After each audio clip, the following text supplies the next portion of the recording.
여러분, 안녕하세요. 오늘의 말씀의 밤 시작하도록 하겠습니다. 모세가 이스라엘 각 지파의 지도자들에게 주께서 명령하신 말씀을 전했다. 누구든지 주께 어떤 일을 하겠다고 맹세하거나 또는 어떤 일을 하지 않겠다고 맹세한 남자는 반드시 그것을 지켜야 한다. 주께 대하여 자신이 한 말은 다 지켜야 한다. 아직 아버지의 집에서 사는 처녀가 주께 어떤 일을 하겠다고 맹세하거나 또는 어떤 일을 하지 않겠다고 맹세할 경우 그것을 지켜보고도 아버지가 아무 말이 없으면 그 처녀는 자신의 맹세를 그대로 지켜야 한다. 하지만 아버지가 듣고 안 된다고 말린다면 그 처녀는 맹세를 지키지 않아도 된다. 처녀의 아버지가 말렸으므로 나도 그의 딸에게 상관하지 않겠다. 처녀가 주께 어떤 일을 하겠다고 맹세를 했거나 또는 어떤 일은 하지 않겠다고 맹세를 한 이후에 결혼을 하게 되면 아내가 한 맹세의 내용을 듣고도 남편이 아무 말이 없으면 그 여자는 자기가 한 맹세를 그대로 지켜야 한다. 하지만 남편이 그 말을 듣고 안 된다고 만류한다면 그 여자는 자기 입술로 맹세한 것을 지키지 않아도 된다.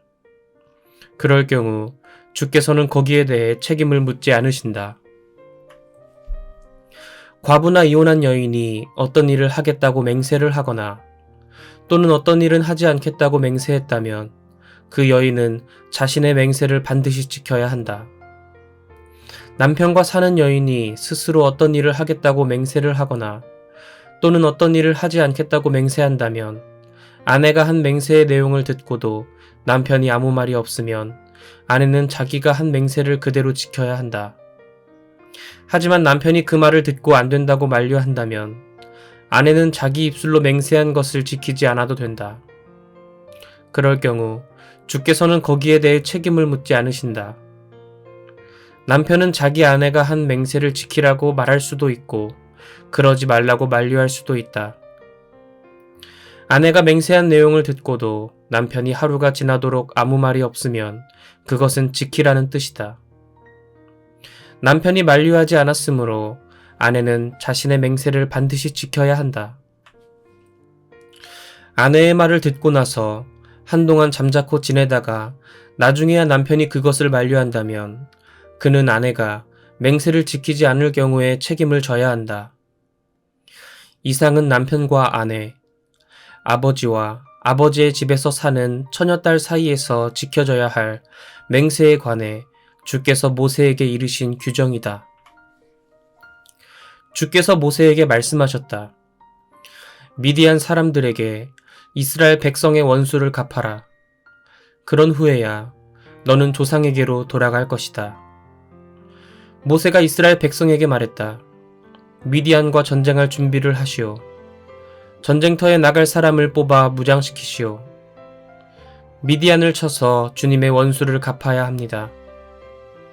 이스라엘 각 지파마다 1000명씩을 뽑아 전쟁터에 내보내시오.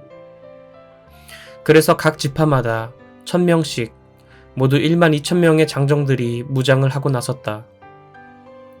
모세는 제사장인 엘르아살의 아들 비느하스에게 성소의 여러 기구들과 신호용 나팔을 주고는 각 지파별로 1000명씩 뽑은 장정들을 이끌고 나아가게 했다. 이스라엘 장정들은 주께서 모세에게 명령하신 대로 미디안을 치러 나가 미디안의 남자들을 모조리 죽였다. 그들이 죽인 자들 중에는 미디안의 5왕인 에위, 레겜, 수르, 후르, 레바도 있었다. 부올의 아들 발람도 이 싸움에서 죽었다.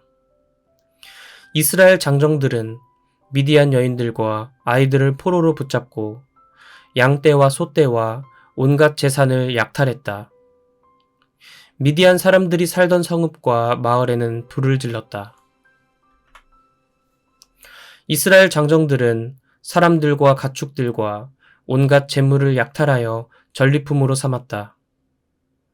그들은 포로들과 전리품을 이끌고 여리고 맞은편 요단 강가의 모압 평원에 진을 치고 있는 모세와 엘르아살 제사장과 이스라엘 백성들 앞으로 돌아왔다. 모세와 제사장 엘르아살 그리고 이스라엘의 지도자들이 진영 밖으로 그들을 맞으러 나갔다. 모세는 전쟁터에서 돌아오는 그들을 보고 화를 냈다. 그는 군대 지휘관들인 천부장과 백부장들을 향해 물었다. 너희는 어쩌자고 이 여자들을 모두 살려두었단 말이냐? 너희는 부올 사건을 기억하지 못하느냐? 이 여자들은 발람의 말에 따라 우리 이스라엘이 죽게 못할 짓을 하도록 유혹한 자들이다. 그 때문에 결국 수많은 주의 백성이 전염병에 걸려 죽었다. 그러니 남자아이들은 모조리 없애라. 또 남자와 잠자리에 든 적이 있는 여자들도 모조리 없애버려라. 하지만 남자와 잠자리를 같이 한 적이 없는 여자들은 살려두어라. 그런 다음 사람을 죽인 자나 만진 자는 모두 이레 동안 진영 밖에 머물러라. 사흘째 되는 날과 이레째 되는 날 너희들 자신뿐만 아니라 포로들까지 정결 예식을 올려라. 모든 옷과 가죽으로 만든 물품, 염소털로 짠 것, 나무로 만든 것 등을 모두 깨끗이 씻어야 한다. 제사장 엘르아살이 싸움터에서 돌아온 장정들에게 말했다. 이것은 주께서 모세에게 이르신 규정이니 잘 들으십시오. 금, 은, 구리, 쇠, 주석, 납과 같이 불에 타지 않는 것들은 모두 불에 집어넣었다가 꺼냄으로써 깨끗하게 하십시오. 그런 뒤에 다시 정결하게 하는 물에 담그십시오. 그러나 불에 타는 것들은 단지 정결하게 하는 물에 담갔다가 꺼내기만 해도 됩니다. 입고 있는 옷은 이레째 되는 날에 빨아야 합니다. 그런 다음에야 이스라엘 진영으로 들어갈 수 있습니다. 주께서 모세에게 말씀하셨다. 너는 제사장 엘르아살과 각 지파의 지도자들과 함께 포로들과 끌고 온 가축대가 얼마나 되는지 세어보아라. 또 전리품을 둘로 나누어 절반은 싸움터에 나갔던 장정들에게 주고 절반은 나머지 회중에게 주도록 하여라. 싸움터에 나갔던 장정들은 받은 것 중에서 사람이든 소든 나귀든 양이든 염소이든 500분의 1을 주께 바쳐야 한다. 이렇게 떼어낸 예물을 제사장 엘르아살에게 갖다 주어라. 또 이스라엘 백성이 나누어 가진 절반 중에서도 사람뿐 아니라 소든 나귀든 양이든 염소든 어떤 것이든지 50분의 1을 떼어서 주의 성막 일을 하는 레위인들에게 주어라. 모세와 제사장 엘르아살은 주께서 명하신 대로 하였다. 싸움터에 나간 군인들이 개인적으로 취한 전리품 외에 그들이 빼앗아온 전리품은 양이 67만 5천 마리, 소가 7만 2천 마리, 나귀가 6만 1천 마리였다. 또 남자와 잠자리를 같이 한 적이 없는 여자는 모두 3만 2천 명이었다. 이 가운데 절반이 싸움터에 나갔던 장정들의 몫으로 돌아갔다. 양은 33만 7,500마리였다. 그 중에서 주께 바쳐진 양은 675마리였다. 소는 3만 6천 마리로 그 중에서 주께 바쳐진 소는 72마리였다. 나귀는 3만 500마리로 그 중에서 주께 바쳐진 나귀는 61마리였다. 포로들 중에서는 1만 6천 명이 장정들의 몫으로 돌아갔는데 그 중에서 32명이 주께 바쳐졌다. 모세는 주께서 명령하신 대로 장정들이 주께 바친 가축과 사람을 제사장 엘르아살에게 주었다. 또 모세는 싸움터에 나갔던 장정들이 가져온 전리품 가운데 절반을 이스라엘 백성에게 나누어 주었다. 백성들이 받은 가축은 양이 33만 7,500마리, 소가 3만 6천 마리, 나귀가 3만 500마리였고 사람은 1만 6천 명이었다.